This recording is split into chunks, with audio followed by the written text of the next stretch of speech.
This is Mr. Islam Yusuf. In this tutorial we'll talk about the relation.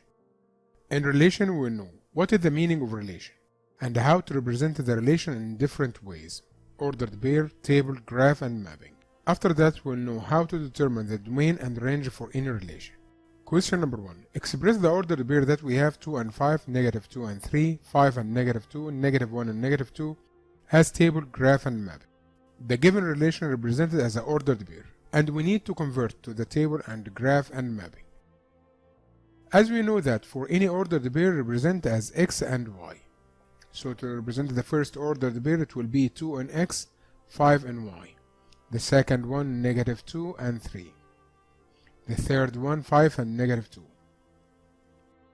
The last one will be -1 and -2.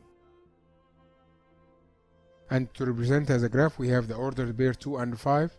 So for the first one 2 and 5 moving 2 to the right and 5 up, so that's the first point. -2 and 3, so -2 to the left and 3 up. 5 and -2, so it will be 5 to the right, -2 down. -1 and -2, so -1 and -2. That is the 4 points that we have.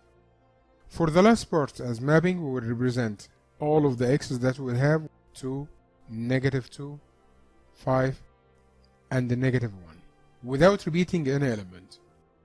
5, 3, -2, and the last one is -2. We will not repeat it, we just write it as one time.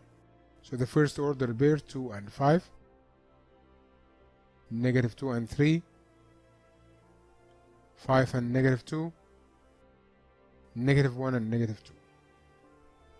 After that we need to determine the domain and range. To find the domain look at x, to find the range look at y. So for the first one we need to find the domain.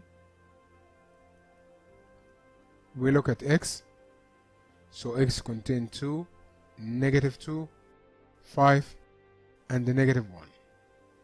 To find the range look at y without repeating any element, so it will be 5, 3 and the -2. Question number 2. We need to express 4 and -3, 3 and 2, -4 and 1, 0 and -3 as a table, graph, and mapping. As we said before, for any ordered pair it will be represented as x and y. So to write the table it will be 4 and the -3, 3 and 2, -4 and 1, 0 and the -3.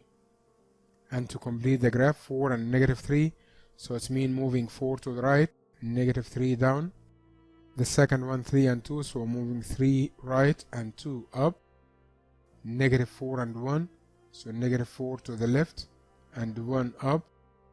0 and the -3, so 0 at the origin point and going down 3 units.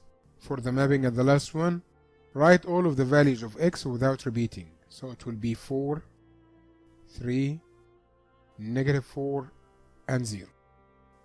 Y, -3, 2, 1, and we will not write -3 because it will be repeated. So don't repeat any element. The first one 4 and -3, 3 and 2, -4 and 1, 0 and -3. Now we need to find the domain and range. To find the domain, as we said before, look at x. To find the range, look at y. So the domain will be, without repeating any element, look at x. So it will be 4, 3, -4 and 0. For the range we look at y, -3, 2, 1 and -3. We will not repeat -3. So the range now will be -3, 2 and 1, and we will not repeat -3. In the next tutorial we'll know what is the meaning of the function, how to determine if the relation is a function or not, the vertical line test, and evaluating the value of the function.